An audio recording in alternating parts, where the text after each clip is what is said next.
argi eta garbi nabarmendu behar da Frantziako turreko lehenengo 3 etapetan aldarriek eta ikurrinek edukitako presentzia. Eta atzo gainera gure eskuk aldarrikatu zuen gidazoa muga baino topalekua dela. Pirritx, Porrotz eta Marimototxe gidatu zuten martxa koloretsua ikurrina eta Nafarrako banderez apainduta.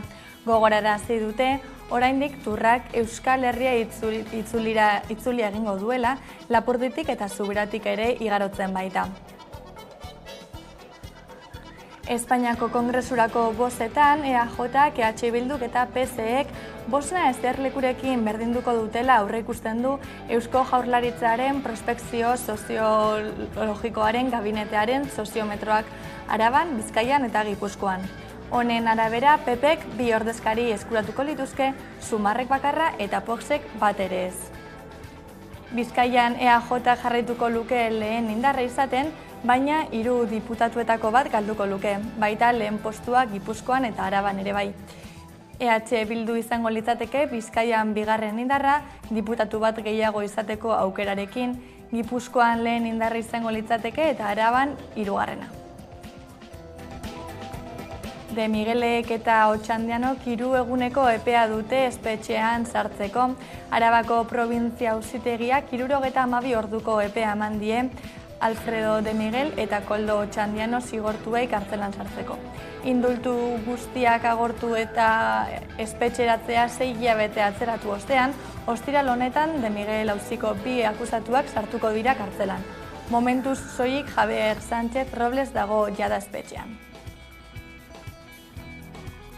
Ekainean epaitutako Tubacexeko langileari 6 hilabeteko espetxe zigorra ezarri diote. Gaur-gaurkoz 2 pertsona epaitu dituzte, Aintzane Mendia absolbitu zutena eta ekainaren 15ean epaitu zuten langilea. Langileak 6 hilabeteko espetxe zigorra eta isun ekonomikoa ezarri dizkiote atxiloketan erresistentzia erakusteagatik. Hori bai, epaiketak argitu dute ez zutela agintaritzaren aurkako atentaturik egin.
ELA sindikatuak salatu du adinekoen arretarako Jaurlaritza jarri dituen ratioak urriak direla eta zahar-etxeetako irizpideekin ondu duen dekretu zirriborroa atzera botatzeko eskatu du.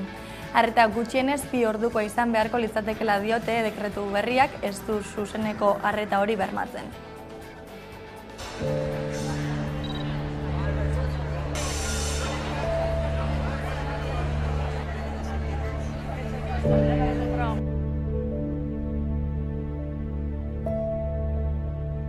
Zaintza eredu baten aldeko apostu egiten jarraitzen du. Emakumeen kontura mantentzen den eredua. Guretzat eta gurekin lan egiten dugunontzat funtsezkoa da ratioa hobetzea. Ileak lehen egunetik ordezkatzea, lanaldi osoko kontratazioa eta lanaldi partzialeko kontratuak amaitzea patronalek negoziatu nahi ez dituzten aldarrikapenak dira.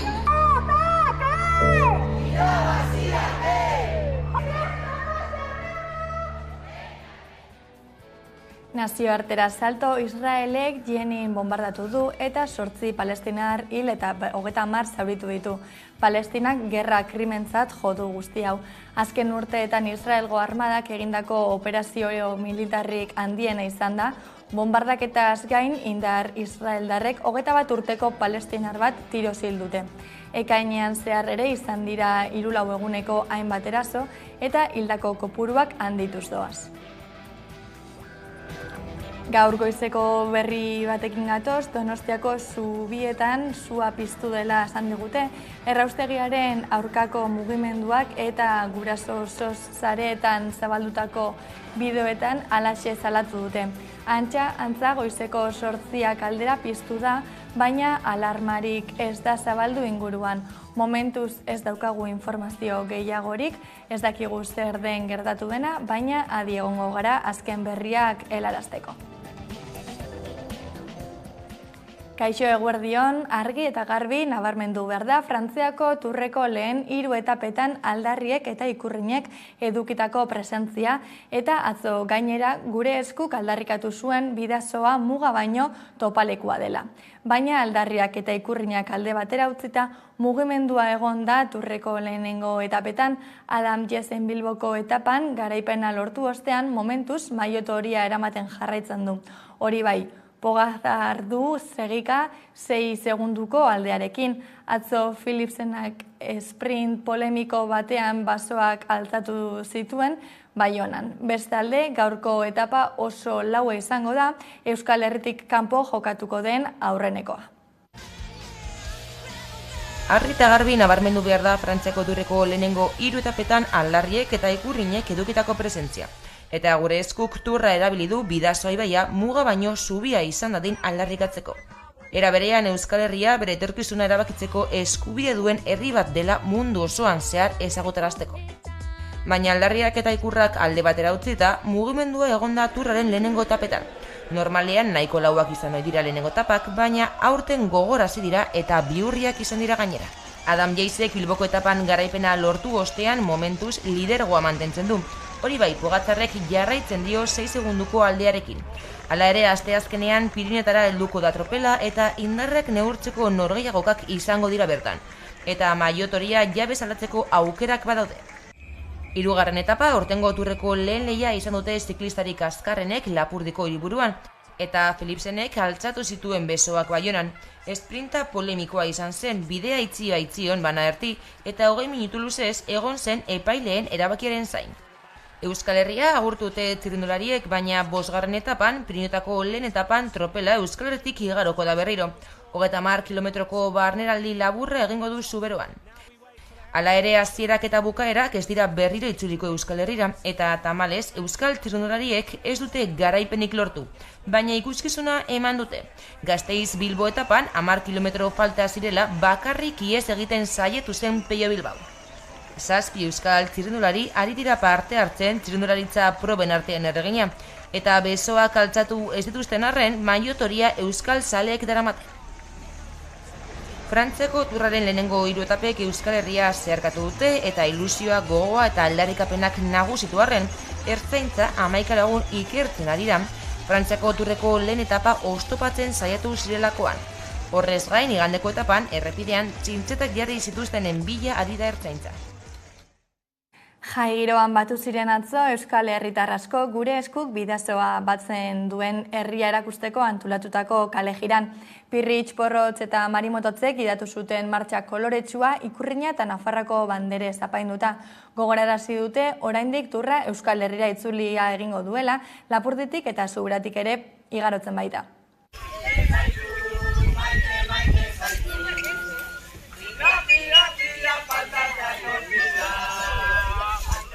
Esan behar dugu Euskal Herriak erabaki nahi duela eta bi aldeetako Euskal nortasuna duen jenteak Euskal Herritarrok erabakiko dugula. Batzuentzako bidasoa muga bada, baino gure eskuk aldarrikatzen duena da zubi bat dela. Bidasoa zubi bat izango da, Euskal Herritarron arteko zubi eta bi aldeetako euskaldunok batzen gaituen zubi izan behar du. Etorkizunean ere eta hala izango da erabakitzeko eskubidea behin gauzatzen dugunean.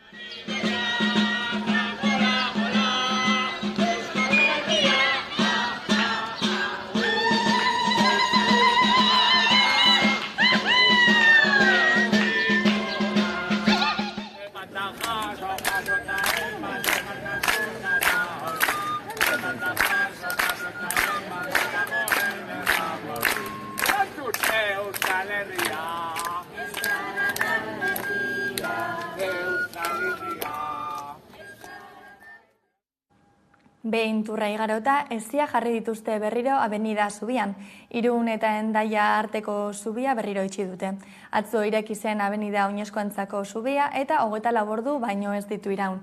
Turra igaro ondoren, gaur goizean, langileek ezia jarri dituzte Hendaia eta Irun arteko pasabidean poliziaren begiradapean.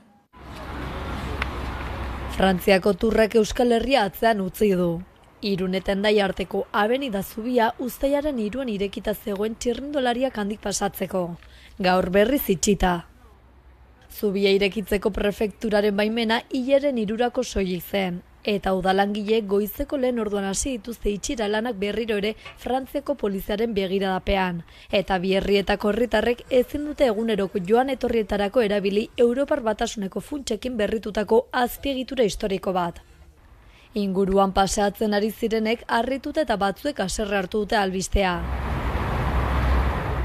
Bidasoaren bi ertzak lotzen dituen eta turraren igaro bideak berriro irekitza lortu zuen oinezkoen azpiegitura historikoa 2 urtez itxita egon ostean egun baterako soilik ireki zuten. Ordu batzuk besterik ez du Irun irekita abenidak. Arrisku terrorista argudiatuta 2021ko neguan itxitako zubia da hori. Uztailaren 3 ireki zuten Santiago Zubitik Lapurdiruntz turra pasatzen zela eta Baionan helmuga zuen 3. etapa batean. Kotxezen Arrendaiako auzapezak eta Jose Antonio Santano Irungo alkateak bertan elkarri eskoa emanda irudikatu zuten zubiaren irekiera eta aldarrikatu zuten ez dadila gehiagotan itxi pasabide hori, baina ez da hala gertatu. Avenida Zubia berriz irekitzerakoan Ezenarrok azpimarratu zuen frankismoko ordurik ilunenetan ere zubi hori etzela inoiz itxita egon. Izan ere azpimarratu zuen zentzugabekeria zela oinezkoentzako pasabide hori iste jarraitzea. Frantziako poliziek urte hasieran Santiago Zubiaren mugako kontrol iraunkorrei uko egin eta gero. 2021ko urtarrilaren 14tik Izpaldude eta Larraineko pasabideak itxita daude. Eta horrela jarraituko du oraingoz Avenida Zubiak ere, naiz eta turraren pasabideak eragindako oinezkoentzako pasabide horren askapenaren irudipena izan. Espainiako Kongresurako bozetan EAJ, EH Bilduk eta PSEek bosna eserlekurekin berdinduko dutela aurreikusten du Eusko Jaurlaritzaren prospekzio soziologikoen kabinetearen soziometroak Araban, Bizkaian eta Gipuzkoan. Honen arabera, PPek 2 ordezkari eskuratuko lituzke, Sumarrek bakarra eta Voxek bat ere ez.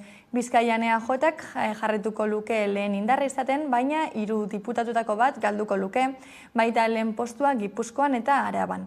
EH Bildu izango litzateke Bizkaian 2. indarra, diputatu bat gehiago izateko aukerekin, Gipuzkoan lehen indarra izango litzateke eta Araban 3.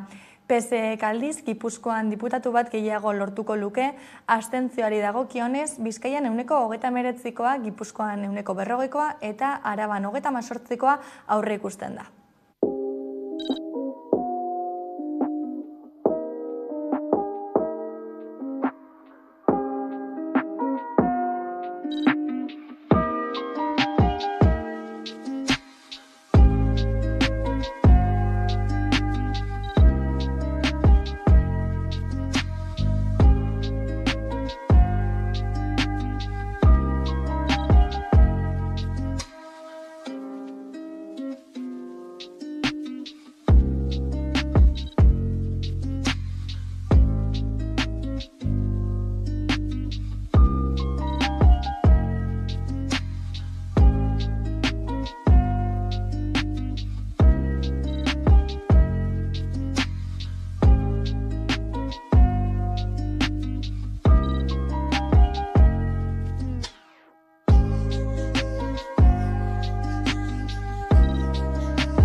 EAJak uztailaren 23ko hauteskundeen azken argazkia oraindik ez dagoela esan du.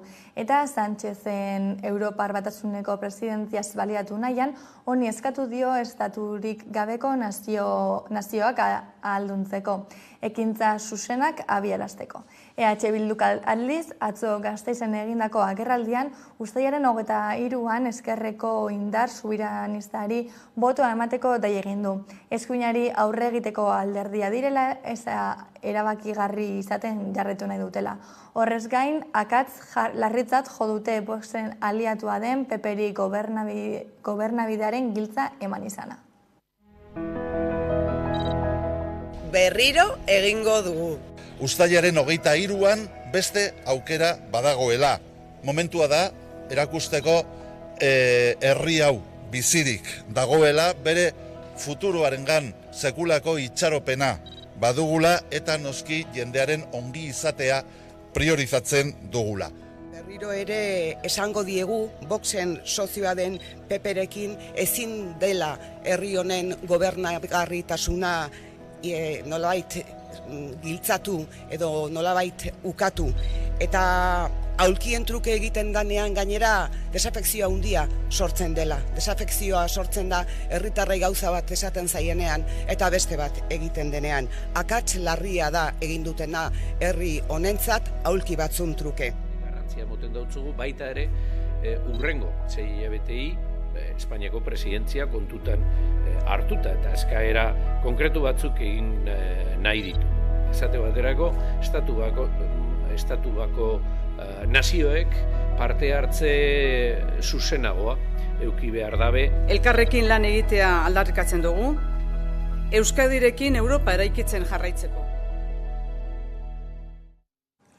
Egun gutxi barru abiatuko dira alderdien kanpaina politikoak eta horregaitik gaurkoan Aitor Esteban EAJko kidea izan dugu gurean eguerdiko magazinean. Edozein hiritarreri ez dautzagu kalterik egingo, ez gara joango jendearen ongizatearen kontra, esan nahi dut Espainiako jendeaz, ez da, baina gure ardura beste bat da, Euskadi.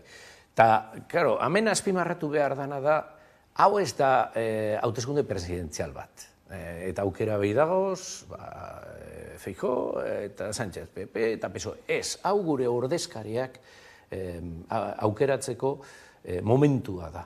Eta oso garrantzitsua da, ze eurek ez dabe definitu behar, ez Feijóo edo Sánchezek zer gertauko da, jakina, eurek euren neurrian eta euren indarragaz definituko dabe, baina beste batzuk egon behar dugu han, gure estrategiekin, gauzak norabidatzeko, orruntza edo aruntza joan daitezala bultzatzen eta...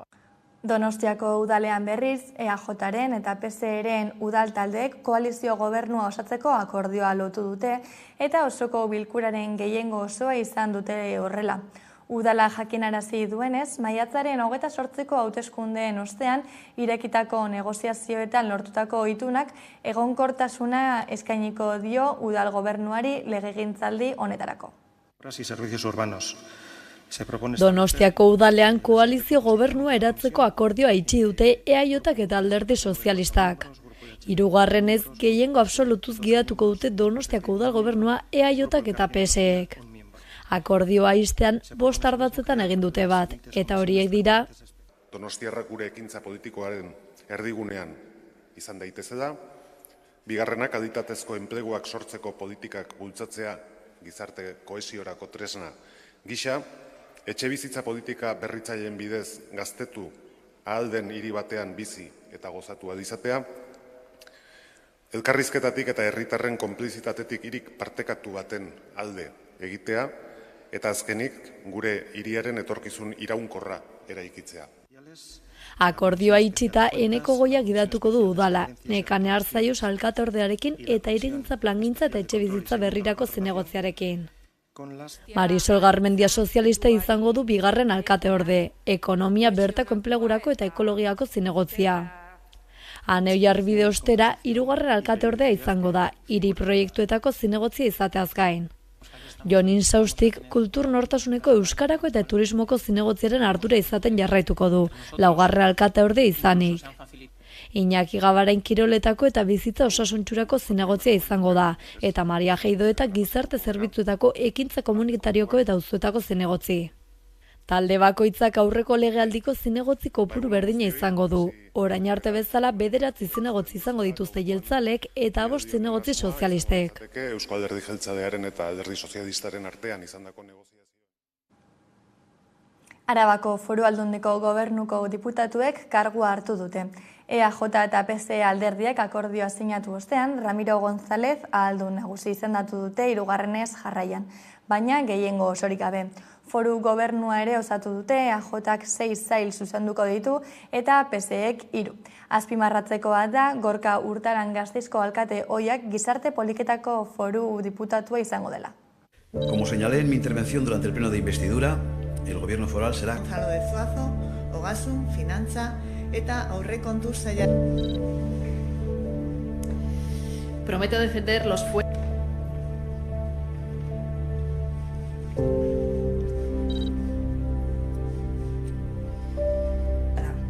autogobernu eta askatasunaren seinale baitira justizia handitzeko. Hitz ematen dut, Arabako foruak ohitura eta usadio foruak ohitura eta usadio onak gordeko ditudala. Autogobernuek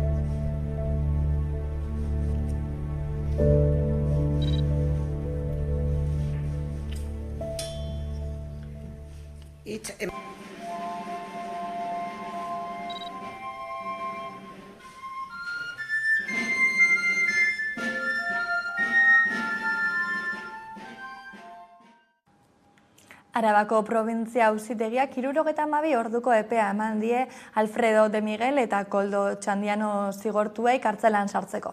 Indultu guztiak agortu eta espetxeratzea 6 hilabete atzeratu ostean, ostiral honetan de Miguel auziko 2 akusatuak sartuko dira kartzelan. Momentuz soilik Javier Sánchez Robles dago jada espetxean. Espainiako auzitegi gorenak de Miguel auziko zigorrak berretzi zituen urtarrilean, baina 6 hilabete atzeratu dute espetxeratzea Alfredo de Miguelek eta Koldo Txandianok. Astelehen honetan Arabako probintzia auzitegiak 72 orduko epea eman die akusatuei kartzelan sartzeko. Gainera azpimarratu duenez, ostiralean baino lehen sartzen ez badira, segurtasun indarrek atxilotu eta kartzelara eramango dituzte. Trama 2009an ezagutarazi zen, Ainhoa Alberdi abokatuak salaketa jarri zuen. Alberdik ziurtatu zuenez, 100.000 euro eskaini zizkioten legez kanpo kontratu bat eskuratzearen alde.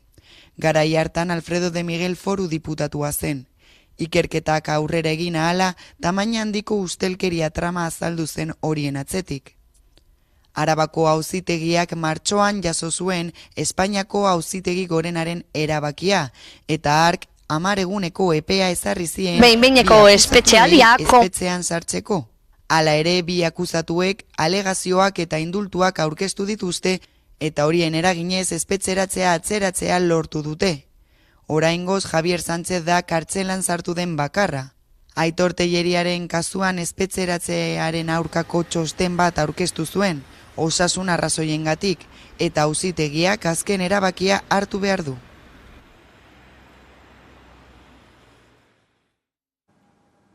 Nafarroara egingo dugu salto, bertan dugu Leire lankidea, Iruñako herripagainako krimenaren biktima hiltzailearen beldur zen, eta 2 egun lehenago moztu zuen harremana arekin. Epaileak fiantzarik gabeko behin-behineko espetxaldia ezarri dio hilketa matxistaren egileari. Konta iguzu, Leire.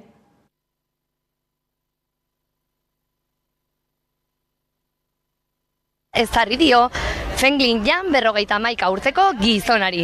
Gizon honek bere bikotekideari aizto batekin lepoa moztu zion elkarrekin ireki berri zuten ermitagainako ostatuan.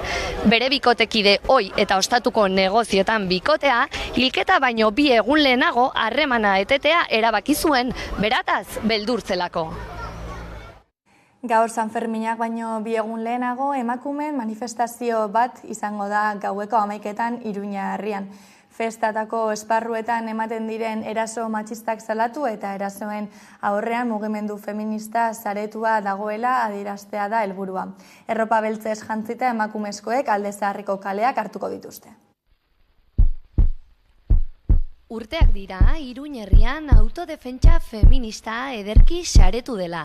Eta horren adibide garbia da, Sanferminak baino pare bat gau lehenago egiten den manifestazio deigarria. Marea beltz batek biltzen duelako Iruñea.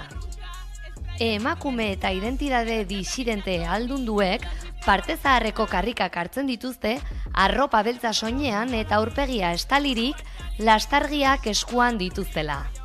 Mezu eta aldarria argia da. Sanferminetan eta festagiroan ematen diren indarkeria matxista salatu eta erasoen aintzinean autodefentsa feminista ukan.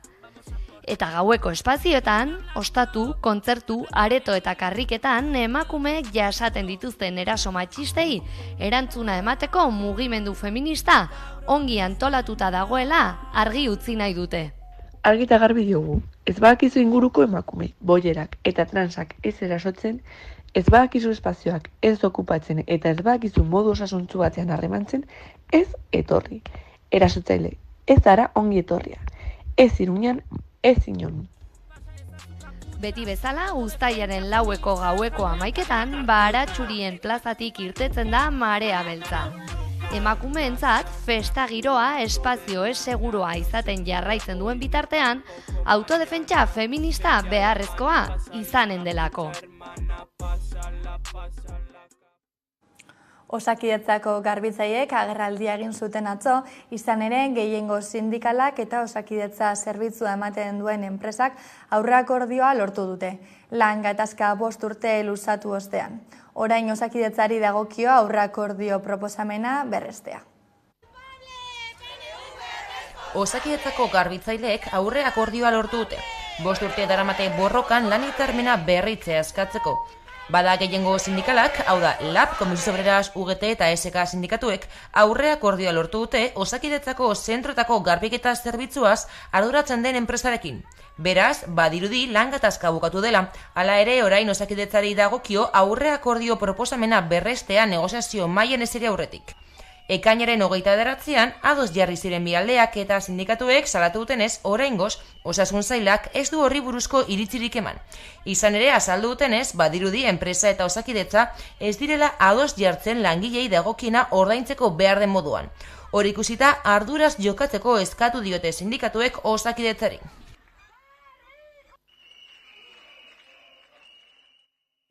Germán Rodríguezen eta Joseba Barandiaranen hilketen 45. urteurrena izango da aurten, uztailaren 8an egingo dute eguerdiko ordu batetan Orotiarraren ondoan. 78ko Sanferminak gogoan elkarteak antolatu du aurten ere eta musika izango da protagonista. Orotara 31 musika talde eta bakarlari izango dira ekitaldian.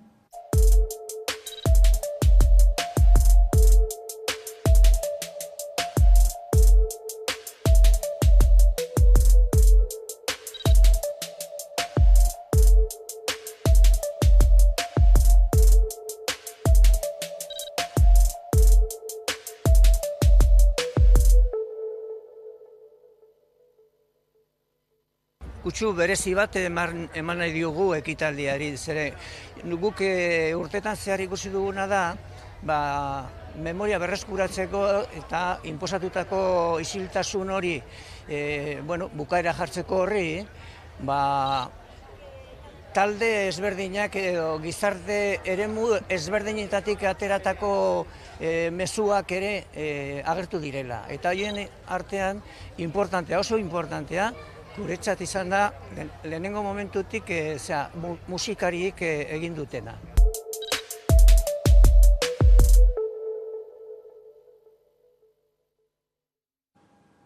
Aurrez aipatu bezala, Aitor Esteban, EHJ-ko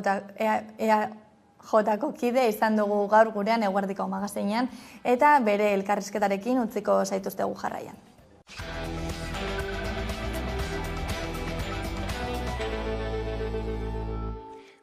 12:30 pasata iritsi zaigu eguneko elkarrizketa nagusiari heltzeko unea, horretarako hemen dugu gaur gurekin Aitor Esteban, diputatuen kongresurako EAJaren zerrendaburua, ondo etorri.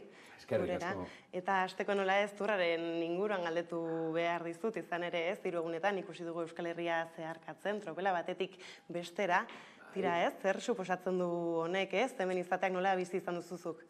Niri txirrendularitza guztetan jata, baina horrez gain, nik uste oso ondo joan dela, gainera jendea egonda alde, eta batez bere erakusten nortzuk garan. Beste herri bat garala, gure ikurrak daukaguzala, gure nortasuna daukagula, eta garrantzitsua da, munduan zehar edatu ginda. Eta horrek inpaktua deko, eta holango ekintzak herri indartzuago eta herri gehiago izatera bultzatzen gaituela pentsetan dut, eta nik uste dut bere momentuan erabagia hartu eben erakundeek eta arduradun politikoek igarri gebela guztiz hau onera ekarten. Ez, izan ere, alegina eginda erakundetatik ez, alaxe bistaratzeko munduan zehar, eta lortu eginda alaren nola ez, bete agertzen dira kontrako ahotsak baita ere, eta atzo Euskadi Irratian entzuten, Euskadi Irratian hori da ez, irrati publikoan entzuten nuen Voxeko Eusko Legebiltzarkidea esan ez, berri egun bat muntatu dela hemen gurean, kritikatzen zenbat diru inbertitu den ez, talakoei zer mezu? Bueno, irudiak eta abar, turrak eskaintzen ebazanak eta EITBek, da nik uste dut olango ekitaldi, kirol ekitaldi garrantzitsu baten, behartuta dagoela kate publiko bat hori ataratzen, eta gero aberrigun bat berarentzako bihurtu bada, hori izan da jendeak nahi izan dagoelako, hemen inok ez dago inor bultzatu, kalera errepidetara urtetzeko, erakusteko zergaran, eta abartan ikuste dut jendeak lehenengo unekoa ikusi, lehenengoa, hasierakoa, ez da, lehenengo aurkezpen bat izan zen, da aurkezpen ikusita, ondinok gehiago animatu zela ataratzen, boxekoari ez jako gustatuko, baina behar bada horrexak egiteko hain boto gitxi Euskal Herrian. Bai, eta gainera ere aipatzea ez justo turrarik einua eginez aipatzen zenuela ez, nola Espainiako huelta iritsiko den uztailaren 23an ez, maiot berrea jantzita iritsiko zarete bertara, zer da maiot berde hori? Maior berdea guretzako da ez dekugula inoren menpekotasunik. Gure programa daukagu eta gure leialtasunak eta horrek dira Euskadirekiko, Euskal Herriarekiko. Eta beraz, geuk Euskal jendeari, Euskal nazioari abotza motera goaz, gure neurrian, laguntza izango dugun neurrian, jendearen gandik, emeko ongizatea defendatzera eta horrek suposatzen dau, azken baten neurri egokiak bai gizarte mailan eta bai ekonomia arloan bultzatzeko edo laguntzeko, eta gero autogobernua defendatzera, egun baten eta beste baten, ikusten dugu erasoak dagozala, eta zentralizazio hori gertatzen ari dela, eta azkeneko legislaturean bai, ez da, eta horreri aurkako abotz bat jarri egin behar jako, eta hori izan gura dugu. Inoren ez gagoz, besten estrategian egiteko hautatuak. Besteak, euren estrategia eukiko dabe, eta baina guk jokatuko dugu, geureren arabera, eta gure leialtasun bakarra da, hori, berdeagaz, orlegiagaz, Euskal Herriarekin. Ez gainera, buelta horri begira, Aitorrestan zuzaitugu zerrenda buru, ez, tropel horretan burua, eta aipatzea baita ere, ez, izan ere ez da edonolako ibilbidea 10 urte betetzen dituztula urten, okerrez banabil kongresuan lanean, ez, nolakoak izan dira 10 urte hauen, nola biz izan dituzu? Taldeburu moduan, 10 urte, apurtxu beke jau, oso esbardinak izan dira, danetarik ikusi dut, eskerreko, eskumako maioriak, ezberdinak, simpleak, osoak, danetarik egokitu behar da, jakinez zelan funtzionatzen dau hangoa. Ez da, beste mundu bat da, kako artean dinot, azken baten bere kodigoak ditualako, eta jakin behar da momentu gakotxean nondi jo eta zeintzuk diren, noiz sortzen diren aukerak. Orain ez dakiz zer gertauko dan, Ez dakiz ze izango dan, agertuko dan maioria, edo gehiengo falta ere, baina, guk argi dekogu gure ibilbidea izan behar dela, giza eskubideak, demokrazia eta autogobernua, eta hortik joko du bai. Badaukate esperientzi luzea eta hango pertsonaje asko, orain dagozenak ezagutzen ditut, eta hainbat ezagutu ditut ere, agertu zirela, ni bertan egonik, eta desagertu direla, oso harin. Bai, ez da, behindik ere, agian zer dagoen aurretik ikusteko, ia da Espainiatik justu ez ari dela proiektatzen datozen hauteskunde hauek Espainiaren, eta Espainiaren ezkerraren eta eskumaren arteko lehia horretan, ez, zuek argi uzten zabiltzate, ez, zuen beharra ez dagoela Espainiara begira, baizik eta bertan, ez, Euskaldunen ahotsa bertara eramatera. Kuke. Edo zein hiritarreri ez dautzagu kalterik egingo. Ez gara joango jendearen ongizatearen kontra, esan nahi dut Espainiako jendeaz, ez da, baina gure ardura beste bat da, Euskadi. Eta, claro, hemen azpimarratu behar dana da, hau ez da hauteskunde presidenzial bat. Eta aukera behi dagoz, Feijóo eta Sánchez, PP eta PSOE. Ez, hau gure ordezkariak aukeratzeko momentua da. Eta oso garrantzitsua da, ze eurek ez dabe definitu behar, ez Feijóo edo Sánchezek zer gertauko da, jakina, eurek euren neurrian eta euren indarragaz definituko dabe, baina beste batzuk egon behar dugu han, gure estrategiekin, gauzak norabidatzeko, orruntza edo aruntza joan daitezala bultzatzen, eta askotan, eta gure kasuan, behin baino gehiagotan, gertatu, jata, protagonista bihurtu gara. Politikak erabakitzerakoan, gobernuak erabakitzerakoan bebai, esate baterako, honegaz, oinarte egon danagaz, gure laguntza, guztiz beharrezkoa zan urtetako edo aurrekoa jausteko, eta erabaki garrantzitsuak, orduan, gauza asko ez da bez erabakitzen partido politiko bi horrek, beste batzuk bere protagonistak izan gaitekez. Eta nazio bat sentitzen bagara, ezbardinak bagara, hori erakutsi egin behar dugu bebai. Hala ere, bien artean, Sánchez Feijóo horretan aukerarik lehen esten duzue? Vamos a ver, guk, barriro dinot, gure programa daukogu eta argi daukogu. Demokrazia, giza eskubideak, autogobernua. Egia da, ez de luego, PPk marra guztiak pasatu ditu eta Vox normalizatu egin dago. Eta hori, Europako beste estatu batzuetan gertatu estanean. Orduan hori larria da. Guk, badakigu danok, zelan toki mailan, foru mailan, baita Eusko Jaurlaritzan ere, akordio bat daukagu Alderdi Sozialistarekin. Horrek suposatzen da, errezen gertatuko litzakena, eurekin akordio batetara heltzea dela. Horrek esan gure deu, zuzenean akordioa gertatuko dela, gure aldeko botoa eukiko dauela, ala ez, gure aldeko botoa birritan bakarrik emon dugu, historian zehar, investidura baten, eta oraingoan beharrezkoa zen eta mongen duen azkenekoan. Baina orain ikusiko dugu ze jarrera daukon Sánchezek, zer egin gura dago. Zertarako gura dago gobernua, zelan jokatuko dago. Guk nahi dugu zan erronkak aurrera erango ditu, esate baterako guk planteatzen geuntzan investidurako hitzarmenean naziotasun gaiari urten bidea emon behar dautzuzu. Katalunian ikusten dugu zer gertatzen da, Euskadin violentzia eta amaitu egin da, baina naziotasun nahia eta nortasun nahi hori gauzatu gogoa badago eta egongo da. Eta horreri urten bidea emon beharriako. Era komprometitu zen. Gero, COVID-a dala eta krisia dala eta ez dakizi ez dakinor, dago askorik ez eban eukiko, azkenien ez ebez. Ikusi, itzein beharko dugu horretaz bai. Hor dago arazo batzuk, estrukturalak direnak, estadorako, estadurentzat dire arazo bat. Guretzat bai, Euskalduna bakarri sentitzen garanontzako, eta edo katalanak, baina estadurako bai. Horra dago erronka estruktural batzuk. Ekin ingo dutzozu, ala ez, horretaz itzein beharko da bai.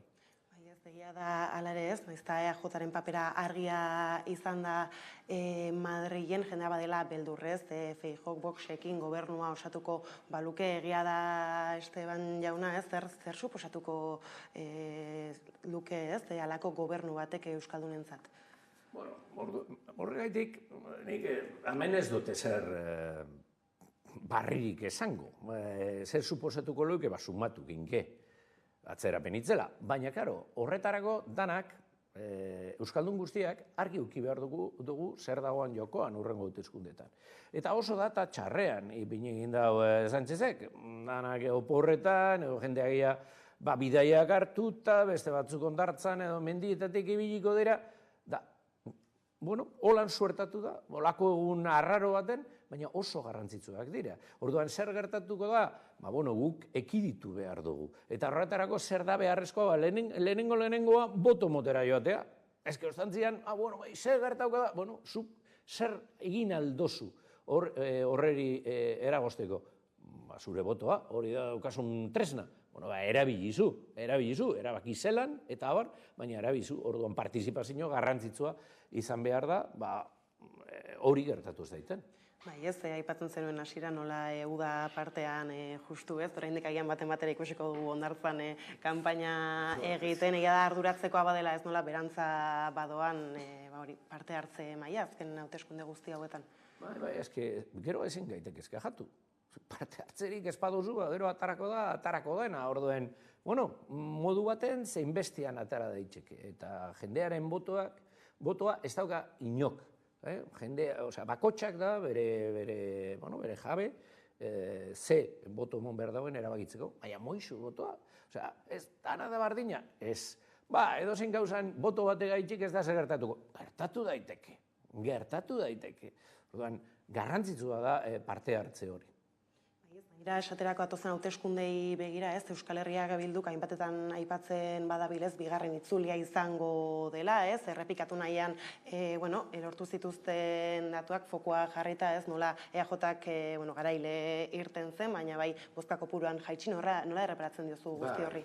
Beitu, garaile izan genduan, boto euneko 35 baino gehiago, ez da kopuru txikia, bai alanda guztiz be, egia da, boto asko galdu gendu zala, gehien bat, azten zinora joan zirenak.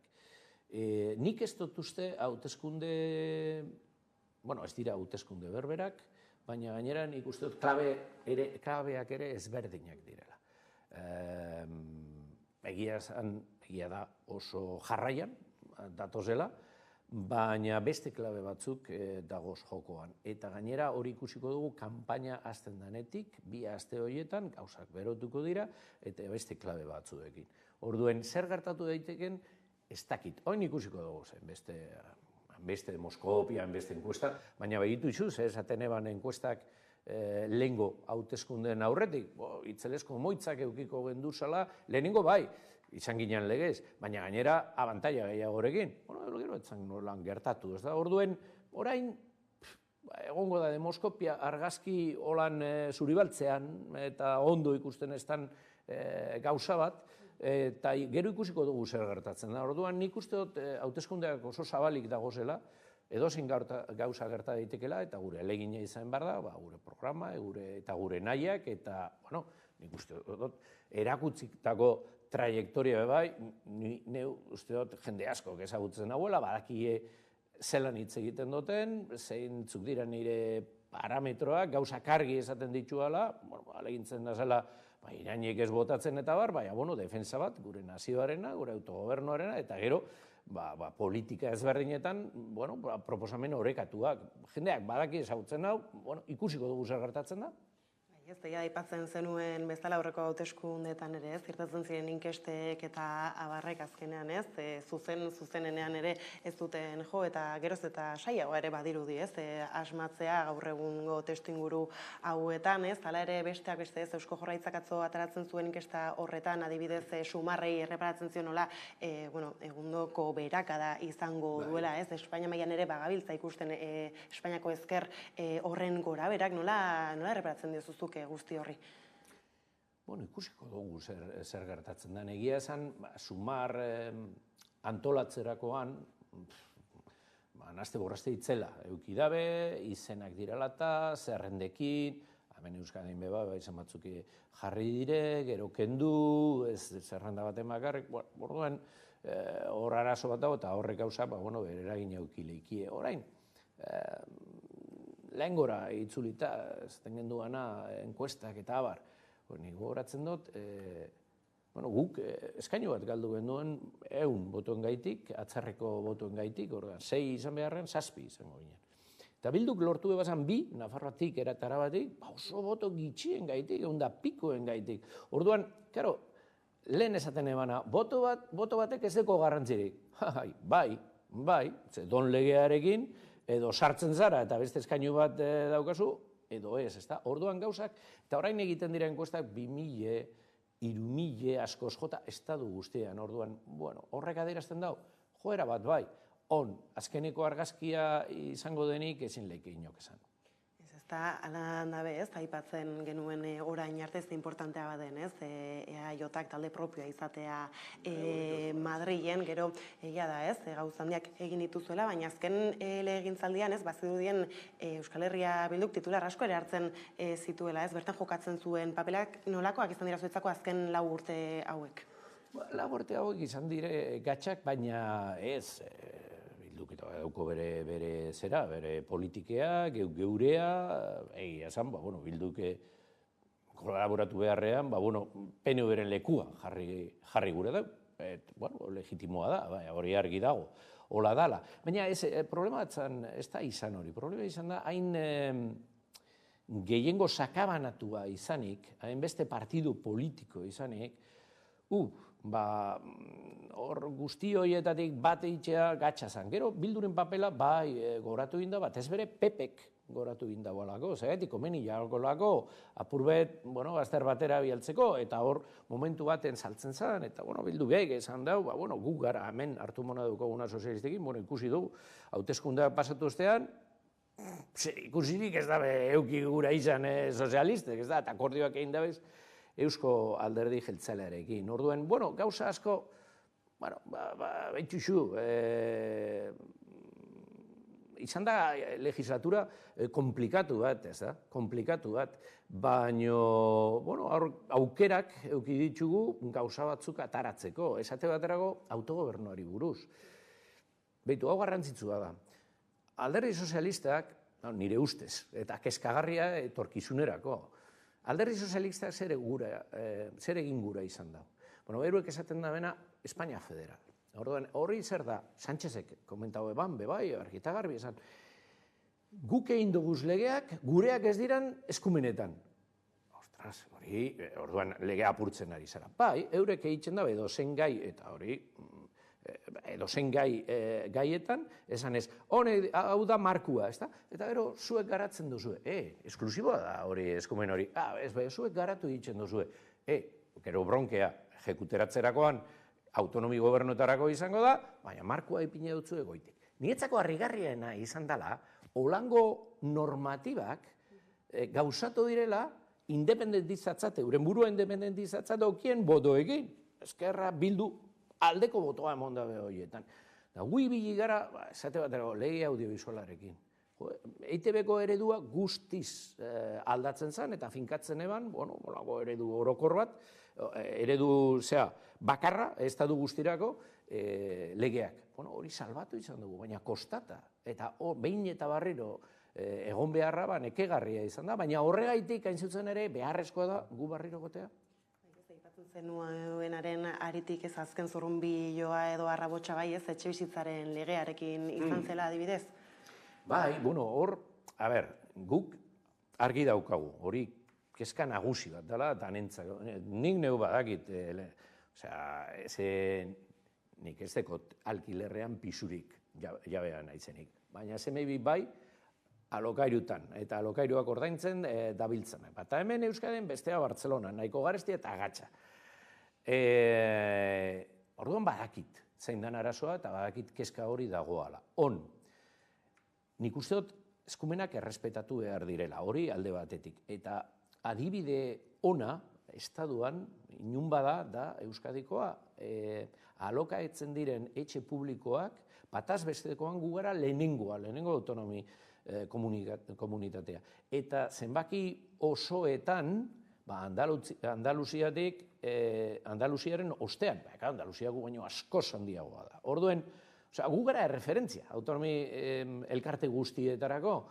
Orduan, lehenengo kompetentziak errespetatu egin behar dira. Ezin jaku legean agertzen dan bezala, estadutik finkatu zein izan behar dan gure eredua eta bar. Eta gero beste alde batetik, kontuz onartzen dira neurriekin, alokairu kontrolatu behar direla horren alde nago. Baina kontuz ia ze efektu ateratzen dugun. Esate baterako, ongitxi entzun dugu, astebete edo, Donostian zer gertatu da. Alokairuan eskaintzen ziren pisuen hirurena desagertu egin dela merkatutik. Eta gero beste gauza bat da. Prezioak altxatu egin dira. Zergaitik? Zer jendea dino, gero mugatuko da bez, orduan altxako dugu. Orduan lehenengo efektua txarra izan da. Guk ze izan da egin duguna, Donostian esate baterako, Loiolako kuartelak lortzea, han, iria garatzeko eta hainbat pisu sortzeko. Horretariko asko izango dira publikoa. Nik uste dut politika konkretuak bultzatu egin behar dugu zela. Eta tarteka eskumenez gabiltzala, datozen lau urtetan egia da, gailentzen den alderdiren arabera ezberdina izan daitekela oso panorama, baina behintzat ez, nondik joko duzue zuek, zer espero genezake eskumenekin lotuta datozen lau urteetan? Eskumenekin lotuta, baitu, oso esperientzia txarra auki dugu. Salbatu genduen, baina presio itzela eginez, gutxienezko diru sarreraz, IMV delakoa. Zaten geuntzan, Pablo Iglesiari, kontuz. Harinegi basoaz, gero ez da ondo gauzatuko, eta gainera Euskadin RGI daukagu, orduen ezin dabe talka egin, hori ondo antolatu egin behar da, eta bar. Asko kostau zen, azkenean lortu genduan, eskumena bebai, baina baitu zer gertatzen ari dan IMV-en estaduan. Informeak, dinoe, ez dala heltzen dirua, benetan behar daben jendea, ez jakela heltzen. Orduan, horri buelta matemon beharko jaki. Baina, behintzat, eskumena lortu egin genduan. Hor zerrenda bat geunkan, guk proposatu genduana. Sánchezek ez euskun ez, bat nator, honek direla falta diren eskumenak, baina ordena beste hau izango da. Eta beste bat proposatu euskun. Esan genduen, tira bat, aurrera, hori ez da bete. Trenbidetakoa. Negozietan ibilinaz. Lege bat aldatu genduan, errazago egiteko. Eta zer gertatu da, azkenean, ez da bela benetan gura izan. Eta hor aurreratu eben bat espetxeana, hori lortu zen. Guk esan genduan, baietz, eta hor beste interes batzuk egozan, eta beste gauza batzuk. Eta lehen bailen aurreratzea gura eben. Guk esan genuen, beste eskumen bat da. Eta bete erreklamatu du, beraz, bai, etorri daitela. Baina egia esan berak esan dako zerrendatik, azkenean, iruzpalau lortu ginduz. Batzuk garrantzitsuak, IMV, espetxeak, baina hainbeste, bertan berak geratu direnak. Beraz, hori erreklamatu beharko da, baina nik uste dut horrez gain, joan behar geunkela, planteatzera, estaduaren egitura holan ezin da jarraitzu. Gu ez gara autonomi elkarte, beste autonomi elkarte bat gehiago. Forutasuna daukagolako, eta Nafarroa ere bai. Da beste hartu emona behar dugu estaduarekin, hor aldibikotasuna erreklamatu egin behar dugu. Eta ez poltza horretan sartu, beste autonomia elkarreko bat gehiago. Ez kara, ez gure naziotasun sentimendu gaitik, ez da ere eskumenen gaitik foraltasuna daukagulako. Ez, beraz, datozen lau urtetara begira, ez, aipatu ditugu EAJaren hainbat eta hainbat helburu, nun jarri nahi dituzuen aleginak, ez, alare EAJak eta Aitor Estebanek berak zuzeu hemen zaitugula, ez, zertan jarriko duzue indarra, edo zer duzu azpimarratzeko aipatu ditugunez aparte? Ikusiko dugu zein dan, sortuko dan panorama, zeintzuk izango dira, alderdi batzuk eta besteak aukiezan indarrak, guk arki daukogu gizasko bideak aurretik. Eta beraz, hainbat gaietan, guk gure aldeko botoa emon duguna, ezin da atzerapenik gertatu. Ezin daiteke atzera joan, eta gu horren aurka jarriko gara. Hitz egiten da askota, memoria demokratika, edo legeak bardintasunaren inguruan, eta atzera pausurik ez. Gero, guk gura dugune da, benetan, eraginkorra esatea estadua, hainbat gaietan komeniako esate badarako funtzekin. Orain Europatik datozen funtzekin. Hainbeste geldituta daukiez, erabagiak hartzen ez direlako, perteak esate baterako, dira programa garrantzitsu batzuk, esandako erdia baino gitxiago egin da gobernuak. Eskatzen dautzegu Euskadik zuzenean egin ahal izateko, ez dauzko baimentzen. Diru hori hobeto kudeatu egin behar da eta heldu egin behar da enpresetara. Hori gainean egongo gara, gainera industria guretzako herri bezala eta gu kontzertu ekonomikoa daukagu. Orduen dirue atara egin behar da gure iturrietatik, ez da Euskadiko iturrietatik. Eta beraz kontzertu ekonomikoaren defentsa bat, irmo bat bebai, eta autogobernua. Eta hori da egingo duguna. Azken baten gizaeskubideak, jendearen bizikalitatea hobetu eta planteatuko diren legeetan bultzatu, zentzu horretan, hori bai, hirugarrena, beti, gure autogobernua indarrean mantentzen dela, eta ez dugula galtzen, estatutoren bitartez, lortu genuanik. Eta hortik aurrera, beste aurrera pausu bat, egin alba da, naziotzat aitortuak izan gaitezen, ahaleginduko gara lortzen, ikusiko dugu. Eta horiek horrela bukatze aldera ez, justu Sanferminetkin hasiko da kanpaina bera, zer espero genezake? Espero genezake zein, kanpaina ezten danean, esan nahi dozu, dana korrika hasiko garala, eta gu ahaleginduko gara zezenak ez harrapateko, eta seguro, kasu honetan, ez da San Ferminen laguntza, baina jendearen laguntza, eukiko dugula itxaroten dut. Baina aipatzen da askotan ez lokaztutako kanpainak eta antzekoak ez dakit hau alakoa izango den hemen? Nik uste dut Madril aldetik bai, izango dela. Gainera, bai PSOE, bai PP-ri komeni jakielako gauzak alboetara, eta talka bat bilatzea, alboetara bultzatzea, aurkaria alboetara eta talka itxea.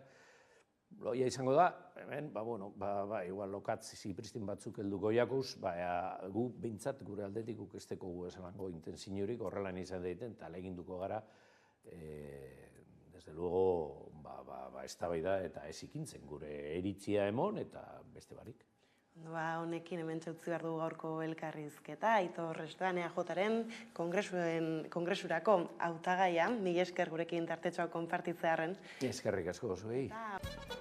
Besterik ez gure aldetik, hauek izan dira gaurkoan jasotakoak, hauek eta gehiago 11.eus atarian. Bihar arte.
Mariane Txoperen Hendaiatarra ez erran inoni izendatu du bere bigarren liburua. Haurtzaroko sexu abusuak ditu gai nagusitzat. Oroitzapenetik askatu nahian, sexura joko du iesbide bila, drogara, plazerrera. Kontaketarako trebeziaz eta hizkuntzaren menderatzeaz gain, baiaren gaineko ezagutza sakona eta sentiberatasun fina erakusten dizkigu. Simon Macias inspiraziotzat dauzkan pertsonak elkarrizketatzea zeukan helburu, eta horrela animatu egin zen eduki sortzailea bihurtzera, eta Un Café con Simon espazioa sortu egin zuen bere kanalean. Horrekin batera, bere bizitza eta egunerokotasuna kontatzen hasi zen sare sozialetan, blogero bezala.